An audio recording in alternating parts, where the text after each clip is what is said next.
Hey everyone, Mitch coming in from the Commander's Core studio. Welcome to the show. So on today's episode, I'm going to be taking you through some commanders that make every single turn feel like a brand new game for you. These are really exciting commanders to build around.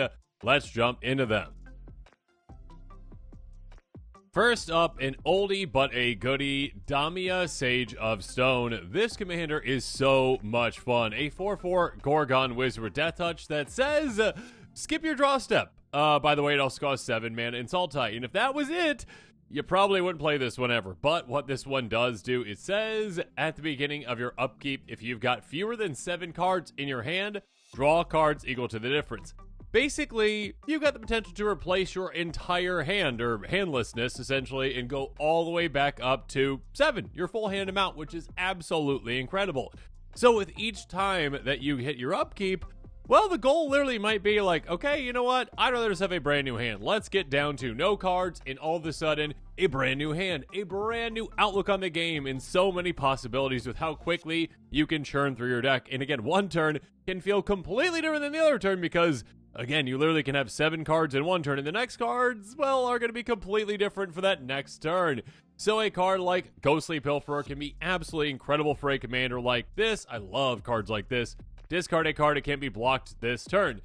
And on top of that, by the way, it comes untapped. You can pay 2 to draw a card, and whenever an opponent casts a spell from anywhere other than their hand, you also draw a card. Lovely. Lots of drawing here, but basically, again, being able to freely discard cards is absolutely massive because, well, again, right before your turn, you can be like, oh yeah, you know what, let's get that upkeep trigger to be the best of all time. Again, let's get it back to be, you know what, a draw 7, essentially. And of course, there's ways to take advantage of that too, but being able to say, I don't like my hand, let's get rid of it and replace it with an entirely new hand.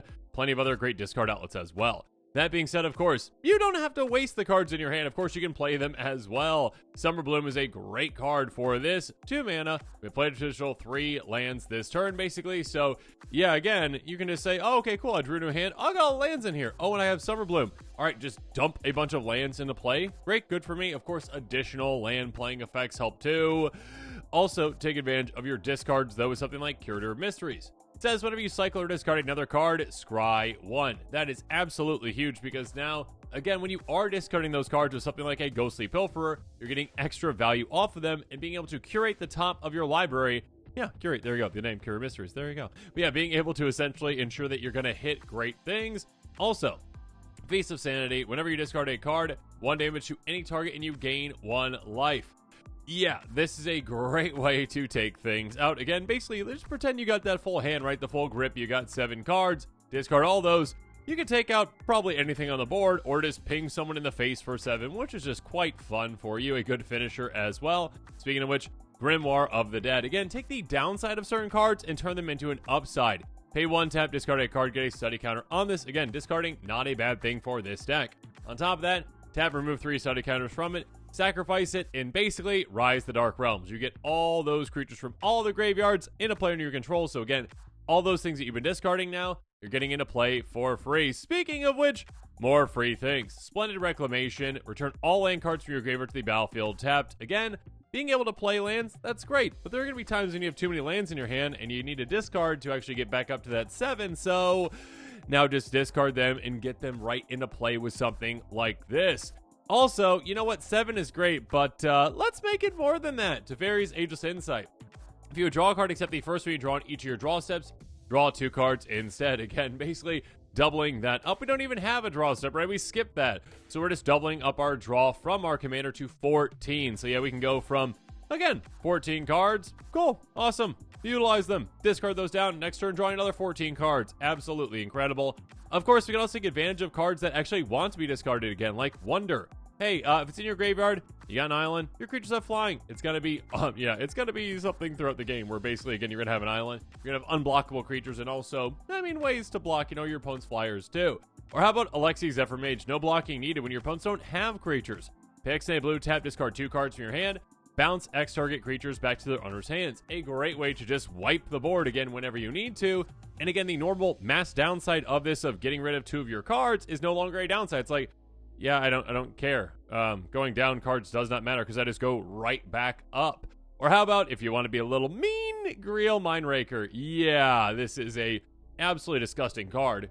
X and a black tap, discard 2 cards from your hand. Target player discards X cards at random from their hand. Basically, eliminate someone's entire hand or all the useful things out of their hand. And yeah, that can be game ending for someone because they're just going to be top decking after that. And of course, also, what about like Oscar, Rubbish Reclaimer, 3/3 Human Wizard? This one's going to cost 1 less, though, for each different mana value among cards in your graveyard. So yeah, with a deck like this, all the discarding, all the things that you're getting in the graveyard, it's going to cost you just 2 mana. And it says, whenever you discard a non-land card, you may cast it from your graveyard. So now we can take advantage of discarding those cards as well, still utilizing them, and yeah, taking advantage of the discards, the draws, all the things with a commander like this. Again, every single one of your turns is different because you have a different hand every single time.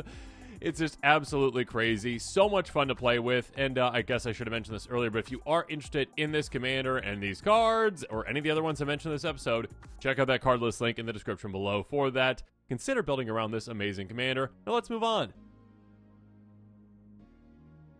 Next up, this commander is so unique, so strange, so amazing, and so, erratic in some ways. Yeah, you're going to have very different turns every single time. Flubs the Fool is an amazing commander, a 0/5 Frog Scout for 3 mana in Teamer. You may play additional land on each of your turns. Whenever you play a land or cast a spell, draw a card if you've got no cards in hand. Otherwise, discard a card.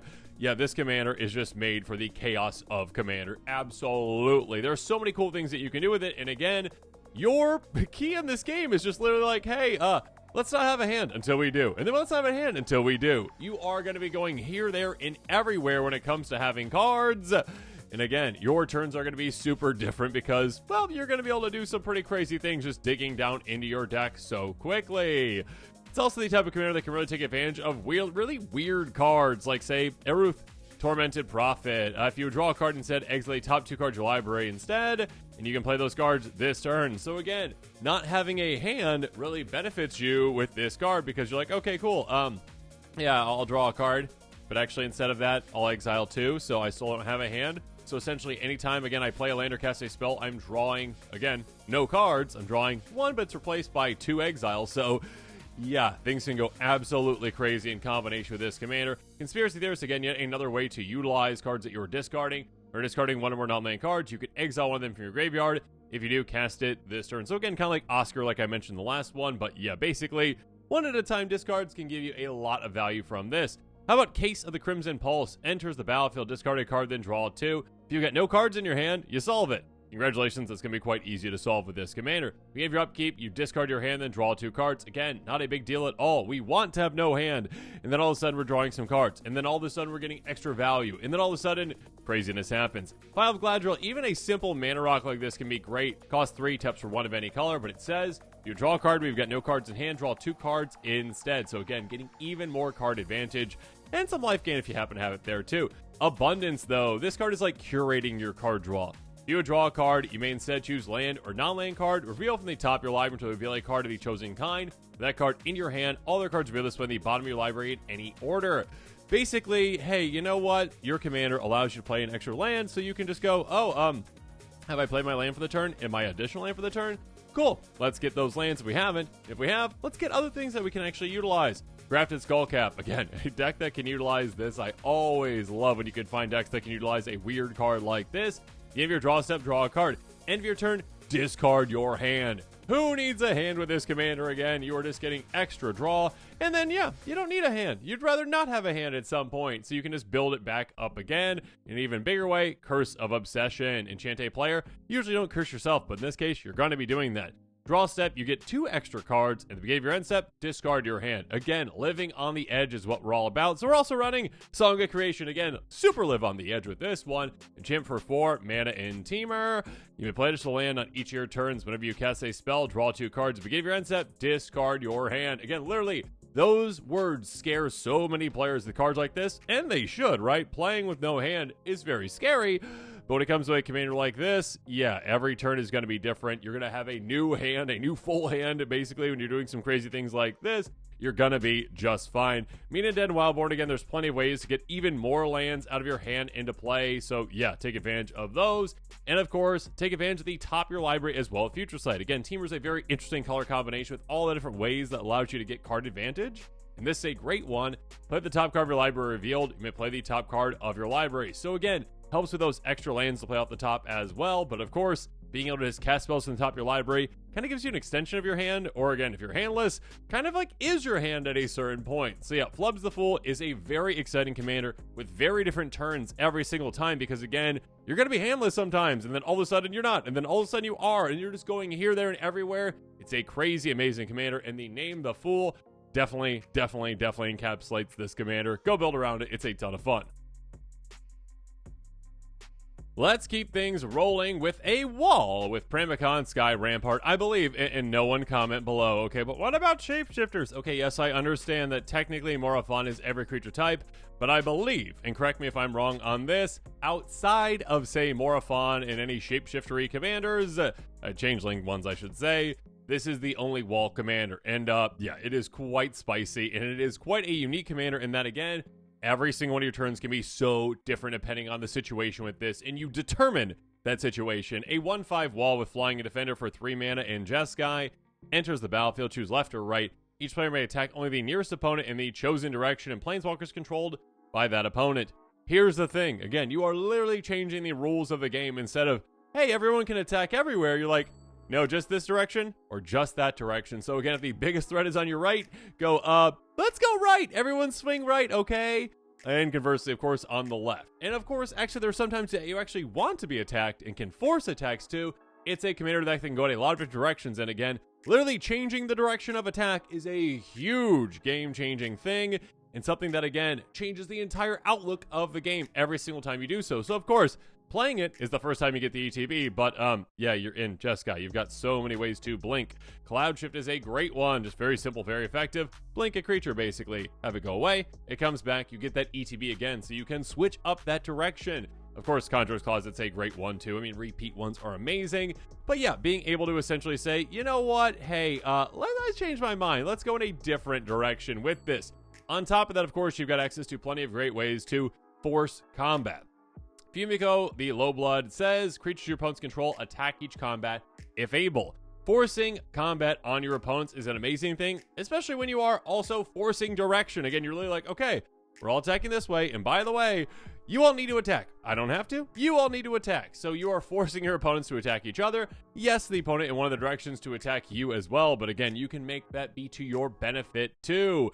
With cards like, let's say, Keep Watch, an amazing one, an instant for just 3 mana, draw a card for each attacking creature. Again, at a certain point, you might be playing against someone who's got a lot of low-to-the-ground creatures, and you're like, I'm okay with those creatures coming through at me, whatever. It's like 5 creatures, 5 damage, I don't care. I'll pay 3 mana, draw 5 cards. Maybe you've got ways to block them anyways, or ways to prevent the damage. Maybe something like Deflecting Palm. In the other case where something really big is swinging at you, you're like, you know what? Let's not do that. The next time a source of your choice would deal damage to you, prevent that damage. If damage prevent this way, this can deal that much damage to that source's controller. So yeah, turn that damage around. Or how about Comeuppance? In an even bigger way, prevent all damage that be dealt to you and Planeswalkers you control this turn by sources you don't control. If damage from a creature source is this way, it's going to deal that much damage to that creature. Non-creature source, that much to that controller. Basically, hey, creatures, yeah, sure, let's go this way in combat. I'll force you to swing, and all of a sudden, you're swinging at me, they're coming through, and I'm saying, no, let's just turn that all around. In a similar way, Aether Spouts just wrecks someone's game plan completely. Instant for 5 mana in blue for each attacking creature its owner puts on the top or bottom of their library. Again, forcing combats, forcing opponents in situations they don't want to be in, and then saying, yeah, you shouldn't have attacked me. And then they'll be like, I didn't have a choice. You shouldn't have attacked me. You shouldn't have. It's your fault, right? It's not mine. Or you can actually give opponents something to attack with. How about Alexios, Deimos of Cosmos? It attacks each combat if able and can't be sacrificed and can't attack its owner. Beginning of each player's upkeep, they gain control of it. Untap and get a counter on it. Gains haste. Basically, this keeps getting bigger and bigger and bigger and bigger. And again, you can force that combat and force those attacks, which is so much fun. Farsight Mask, a good way, again, to benefit from forcing an attack on yourself. Again, if someone's got a lot of tiny creatures, sure, fine, swing with them. I don't care. Whatever, they're coming through. Source of Bow Control deals damage to you. If it's untapped, you may draw a card. Yeah, you're going to do that. Or Kazul, Tyrant of the Cliffs. Hey, oh, no, you attacked me with your army of 1/1s. You forced me to. Yes, I did. Now, by the way, whenever a creature's Bow controls attacks, if I'm the defending player, which I am, I get a 3/3 ogre. Except, yeah, unless you pay 3 each, which you're not going to do because that's an absurd cost for you to pay. So all of a sudden I've got a massive army, and also I blocked your entire team. And of course, you could also take advantage of really interesting political cards like Perch Protection. Oh my goodness. Gift an extra turn. Yeah, you can give someone else an extra turn with this, which is incredible. Especially again when you're like, okay, hey, we're attacking in this direction. Everyone has to attack. And by the way, you get an extra turn, so you're going to be attacking that other player twice and probably taking them out for me. Thank you. Also, I get 4 flying birds. Yay, good for me! So yeah, and on top of that, basically Teferi's Protection at the same time. It's a lot of fun to utilize cards like this with Primal, and again, literally can change the game, can just flip the table literally on its head every single one of your turns. We're attacking this way, we're attacking that way.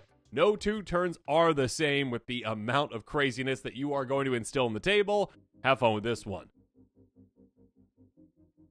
Onward we go with Atali Primal Storm. Yeah, a classic in Commander now, basically. A 6/6 Elder Dinosaur for 6 mana in red. Attacks exile the top card of each player's library. You may cast any number of spells from among them without paying their mana cost.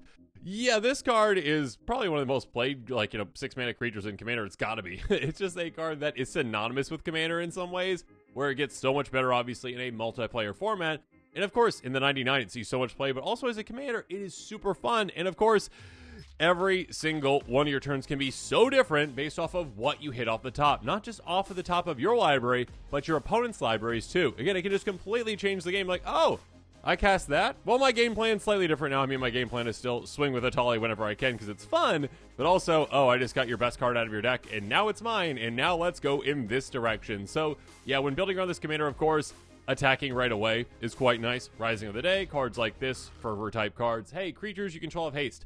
Nice. Swing quickly, swing efficiently, and on top of that, sure, a nice little pump effect. Why not turn my Commander to a 3-shot KO with that +1/+0? Next up, getting your Commander through is obviously very incredible too. Whisper Soak Cloak. Equip 2. Equip creature can't be blocked and has Shroud. Protects our Commander, makes so it can't be targeted by anyone, ourselves included, but that's okay. But also can't be blocked. Cool. Let's just keep swinging again and again and again. Speaking of which, okay, I was going to bring up like an extra combat spell, but they're all so expensive these days. There are certain ways, though, to actually get them with something like Scourge of the Throne. Flying Dethrone. On top of that, whenever it attacks for the first time each turn, if it's attacking the player with the most life or tied for the most life, untap all attacking creatures. After this main phase, initial combat phase, basically, in layman's terms, extra combat. So, yeah, swing at the card, the player that's got the most life, and all of a sudden you're like, let's swing again, so I can get that trigger again and cast even better things. Port Razor, another one, though. You need to get through in combat with this one. When you deal that damage, you get that extra combat. You also can't attack the same player twice, basically. That being said, yeah, you get through, and all of a sudden you're like, oh, okay, cool. Yeah, extra combat. Whisper Soak Cloak works great on this as well, of course. Warstorm Surge. Take advantage of those big things you're going to be hitting off the top. I mean, hitting this off the top is quite nice. Again, you're saving so much mana. Whenever a creature control enters, it deals damage, yields power to any target. Great removal, great damage, great just burninating people's faces, or hit something massive, like, hit the Mother Load. Sorcery with 7 mana in total, discover 10. Discovered card's mana value is less than 10. Create a number of tapped treasure tokens equal to the difference. Basically, yeah, off the top of your library, hit something, cast it, have fun, and get some treasures as well. So yeah, hit big things to hit even bigger things. Dance with Calamity, that can happen. Shuffle your library as many times as you choose. You may exile the top card of your library. The total mana value of the card exiled this way is 13 or less. You may cast any number of spells from one of those cards without paying their mana cost. You're rolling the dice, you're spinning the wheel, you are, well, again, just playing with fate, essentially, with this one. But yeah, you can push things to the limit and get an absurd amount of value out of something like this, on top of all the value out of, again, your opponent's decks, too. Again, Atali Primal Storm can be built in a way where, again, no 2 turns are the same. You're swinging, you're getting random things off the top of the library, maybe hitting some or random things for you, but also hitting things off the top of your opponent's libraries that completely change your game plan, and you can have so much fun utilizing those cards and those effects. Let's move forward, though. Yeah, Cotus the Fang Keeper is definitely a new commander that really fits this mold as well. No 2 turns the same once you get to a certain point. A 2/1 zombie warrior with indestructible for 4 mana in Sultai. Deals combat damage to a player. Exile the top X cards of their library or X amount of damage dealt. You may cast any number of spells with mana value X less from them without paying their mana cost. Basically, villainous wealth on a commander. So much fun.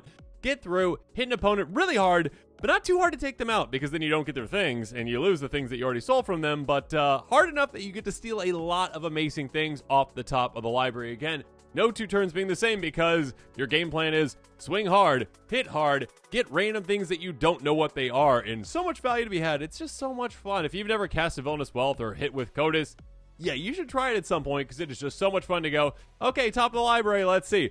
Oh my gosh, I hit that, and that, and that, and that, and that, and that, and these are all mine now. Now it's time for me to use a game plan that is not my own to take you out with your own cards, and everyone else as well. And of course with Cotus, it's like, okay, next turn, swing and hit that other player. Yay! Now I get your cards as well. Brand new game plan with your cards and your cards together. Oh my gosh, some really cool combinations here.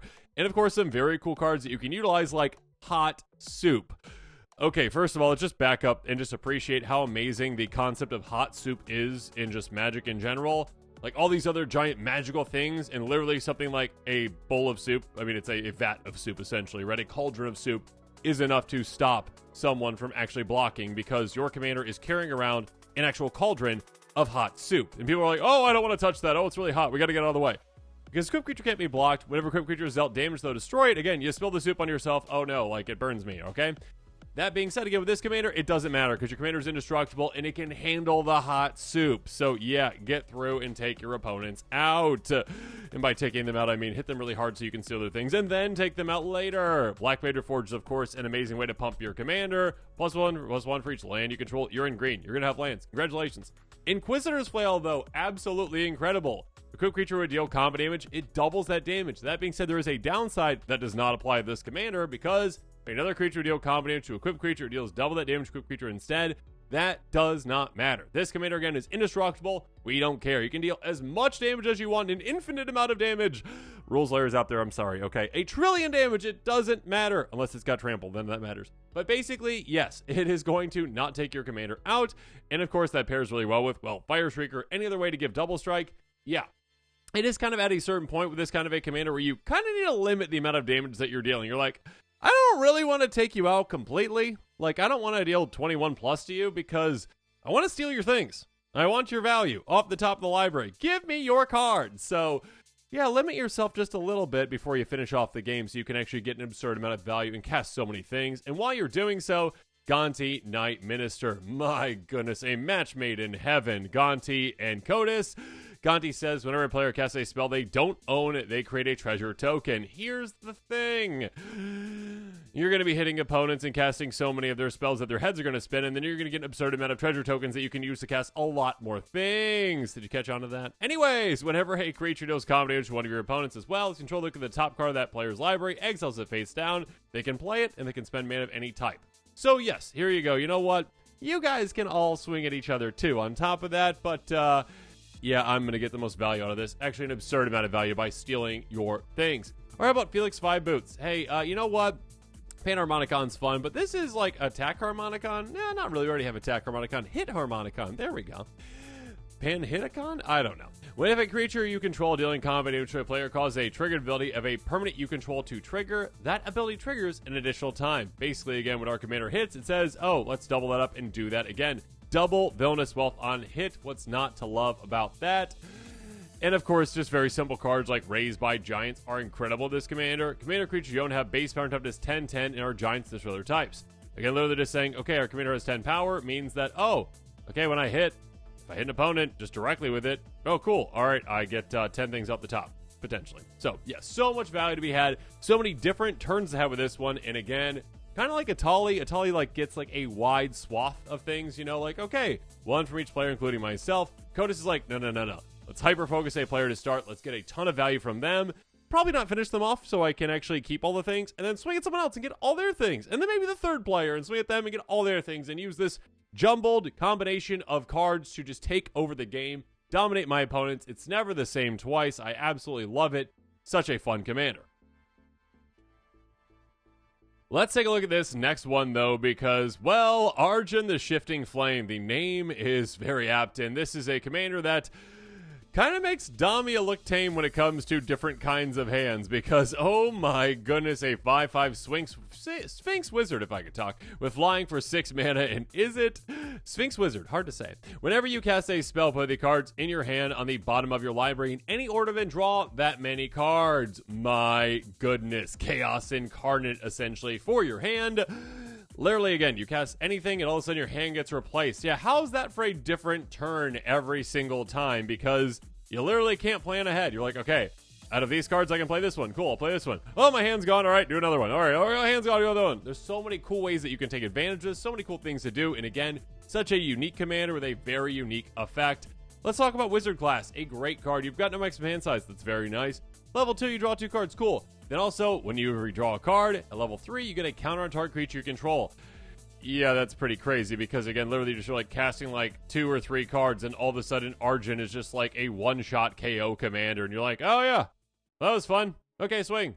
Goodbye. Next up, Ominous Seas. Speaking of fun, whenever you draw a card, you get a 4 shadow counter on this, and by removing 8 counters from it, you get an 8/8 Kraken. Normally, this would take a long time to build up, but with this commander, again, it's literally like, okay, I cast a card. All right, I get like 7 counters on this. Awesome. Good for me. Okay.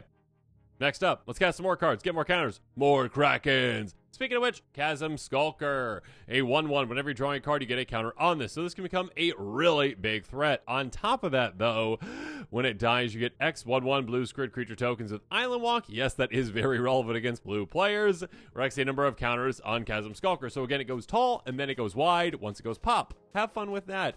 Or how about River Song? This gets really weird. A 2/2 Human Time Lord Rogue, because that's a thing for 3 mana, and is it that says you draw cards from the bottom of your library rather than the top. This breaks Magic. It breaks the laws of Magic. Just like the first thing that you learn in Magic's like, okay, all right, here's your hand, and this is your library, and you draw a card. And this is like, hey, here's your hand, here's your library, and you draw from the bottom for absolutely no reason other than it's funny. So being able to do this, you're like, okay, I replace my hand by putting the cards on the bottom of my library. Then I draw them again. And again, yeah, there's some crazy cool loops that you can do with this that are so much fun. Whirlpool Warrior, of course, takes things even further, though. Enters the battlefield, shuffle the cards from your hand to your library, draw that many cards. You can also sacrifice it to force everyone to do the exact same thing. So again, literally, more shuffling, more drawing, more replacing your hand over and over again. And if you haven't gotten enough of that, how about Mind Moil? Basically a copy of your commander as an enchantment. Whenever you cast a spell, with the cards in your hand, the bottom of your library in any order, then draw that many cards. Like literally a copy of your commander. And with amazing art too. Anyways, take advantage of all this card drawing though with Nimbus the Fire Mine. Whenever you're drawing a card, 1 damage any target, and you can tap it to draw a card as well. So ping so many things down. Ping creatures down, planeswalkers down, and of course, your opponent's faces down. Definitely ping your opponent's faces down. Have fun doing that. And do it even faster with Thought Reflection. If you draw a card, draw 2 cards instead. This can get so crazy. At some point, you kind of maybe need a way to actually stop yourself from losing the game with this. Or if you've got like Lab Maniac Win, you can do that too. But yeah, literally going, okay, I draw twice as many cards. Okay, so I like cast any spell. Let's say I had 7 in hand. Now I go down to 6, right, with the casting. And I, replace my hand essentially with 6 more cards. Goes to 12. I cast another spell. I'm down to 11, which then doubles to 22. I cast another spell. You can see where this is going and how this can get really crazy and how, well, again, if you've got like Nimbus at the Fire Mine in play, you can probably just ping your opponents out and win the game. But if not, yeah, you probably need a backup plan. So have fun. Anyways, again, Arjun the Shifting Flame, again, a name that definitely describes the commander. Shifting. Literally every single thing you do is going to be different throughout the game. No turn is going to look the same because you don't know what your hand is. You're literally going to be like, okay, I play a card, brand new hand. I play a card, brand new hand. Again, kind of like Damia, but taken to the max level, essentially. So, yeah, if you're looking for a commander like this, check it out. It is a ton of fun. Finally, though, an incredibly budget-friendly commander. I mean, this one is just 8 cents. Alando the Seir. Such a fun commander. And again, no 2 turns are the same. A 3/5 human shaman for 4 mana in, well, Simic. What's not just your regular Simic commander. It's not like, okay, land, draw. No, this is a very unique and exciting commander. Nothing against the, land draw ones, but they're kind of played out at this point. Tap, draw a card, then exile a card from your hand and put a number of time counters on it equal to its mana value. It gains when the last time counter is removed this way, well, then you're going to be able to cast it without paying its mana cost. If you cast a creature spell this way, it gains haste until end of turn. Then remove a time counter from each other card you own in exile. Basically, tap, suspend, kind of in a way, essentially, based off of mana value, and also remove time counters to speed things up. This is such a fun commander, and again, you never know what you're going to be hitting off the top, and what amazing things you're going to be hitting, what giant things you're going to be hitting, and how fast you can speed up the process to make it so you're casting those giant things and having absolutely huge, miscellaneous kind of turns. So, of course, things like Curious Valor really help untapping another target permanent. Absolutely lovely. Very low to the ground. Can actually help you ramp too. But that being said, yeah, with your commander just doubling that up, not only speeds up your draw with it, and the things that you are exiling and suspending basically, but yeah, the timeline on getting those things played is basically cut in half. And you can cut it even further with Sting the Glinting Dagger, an amazing card with this commander. +1/+1 in haste. The ++1 is nice. We don't really care too much about combat with this commander. The haste is great though. But that being said, at the beginning of each combat, untap equipped creature. And it's got first strike as long as it's blocked. You're being blocked by a Goblin Orc. We don't really care about that either. What we care about is literally every single combat, every single trip around the table, we are untapping our commander now 4 times. Our turn, plus our opponent's combats as well. And actually our own combat too. So yeah, have fun with that. We are literally untapping our commander so many times, it's going to make our head spin, and we're going to be casting so many things, well, for free off the top and drawing down into our deck. Retreat to Coral Helm, again, a very simple, effective one. Landfall, there you go, there's Land Simic, okay? Whenever a land enters the battlefield under your control, choose 1, tap or untap target creature. Here's the hint. We're going to be untapping our commander, or we can scry 1, but more than likely, we're going to be untapping our commander to do it again, and again, and again. Sereth the Viper's Fang can actually help us with, untapping as well. Pay 1 tap, untap and target creature you control, but also protects our things too. Untap creatures we control have Hexproof, or our tap creatures have Death Touch. So yeah, we can manipulate the tapping and untapping, obviously, to our benefit when needed. Moti, Celebrant of Bounty, so much value to be had. 3/1 Naga Druid with Cascade. Spells you cast with converted mana cost 6 or greater have Cascade. Yeah, we're going to have some massive things that we cast basically for free thanks to our commander. Now with those, we get more free things. What's not to love about that? Speaking of that, Merc Fiend Liege, yet another great way, like Sting the Glinting Dagger, to untap so many things. 4/4 for 5 mana in Simic. Pumps our green creatures, pumps our blue creatures. That's nice, but most importantly, untap all green and or blue creatures you control during each of the player's untap step. Kind of like Seedborn Muse for our creatures that are green or blue. So yeah, basically untap our entire team, most likely, especially our commander, to utilize that so many times. We can also utilize, well, regular suspend cards, like Inspiring Refrain. Again, just 3 mana to spend this for 3. Draw 2 cards, exile 3 time counters on it. This one keeps exiling itself again and again and again, resuspending itself essentially. And our commander can make that happen so quickly, or get those time counters on it, and off of it, I should say, to actually draw more and more cards with it. One that's absolutely absurd, though, is Hilarion Kraken. Whenever you draw a card, you can pay 1. When you do, you may tap or untap target creature. Again, our commander has tap draw. So this is tap draw, pay 1. Okay, cool. Untap, tap draw, pay 1. Okay, cool. Do it again and again and again. All the while, essentially, again, suspending cards from our hand while also removing time counters on suspended cards. So yeah, this can get absolutely crazy. Of course, when it comes to big threats, you can cheat giant things into play quite quickly. Hullbreaker, I can't believe this thing is just, well, $1.66 right now. Pick it up. A 7/8 that has flash, costs 7 mana in blue. Can't be countered whenever you're casting a spell. Choose 1. Return a spell you don't control to its owner's hand, or return target non-land permanent to its owner's hand. Both incredibly deadly, incredibly game-changing. And it's just $1.66 somehow. Oh my goodness. Star Whale, though, a really cool card as well. 8/8 Alien Whale, because that's the thing for 8 mana in blue. Flying Vigilance, other creature control of Ward 2. And again, it's got Suspend, so you're spending 2 mana essentially to just put it out there. It's just out in the universe for 2 mana. And again, 6 can go quite quickly with this commander once you get those untap effects going, essentially. So you just paid 2 mana for an 8/8 that gives all your things Ward 2. Lovely. Flying Vigilance, 8/8 I should say. Again, Alando the Seir is so much fun. Again, no turn is the same. You are getting random things off the top of your library, suspending them and basically saying, how quickly can I get into play? Let's just see. Why not? Have some fun with it and make sure you pick it up right now.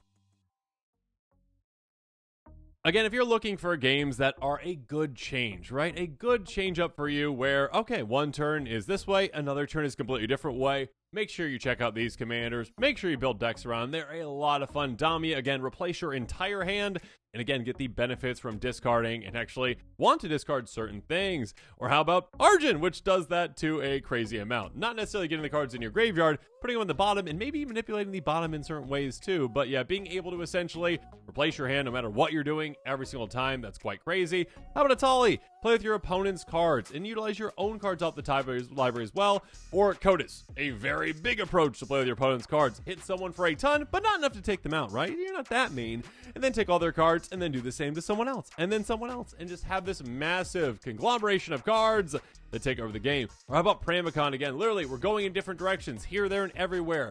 No one knows when you're going to change it up, and when you change it up, that changes the entire dynamics of the game. Flubs the Fool, again, the dynamics of the game literally are, hey, I don't want a hand, but now I want a hand, but now I don't want a hand, but now I want a hand, but now I don't want a hand.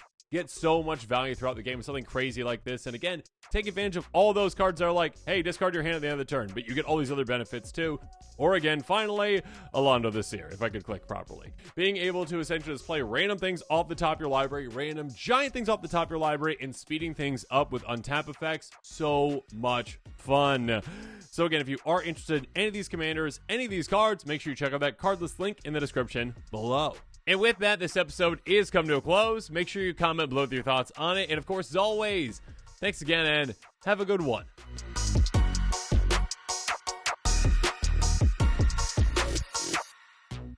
This show and episodes like this one are possible thanks to viewers like you. If you're looking for an easy way to help support this show, make sure that you like, share, and subscribe. Also, hit that bell notification icon so you don't miss any new episodes. You can also go check out our playmats and other merchandise at thecommandersquarters.com. Another easy way to support this show is with our TCG player affiliate links. So whether you're buying a deck or individual cards, you can use this general link right here or one in the description. And the final way that you can support this show is by supporting us directly by becoming a patron. There are many benefits to being a patron, and I truly couldn't do this without all of their support.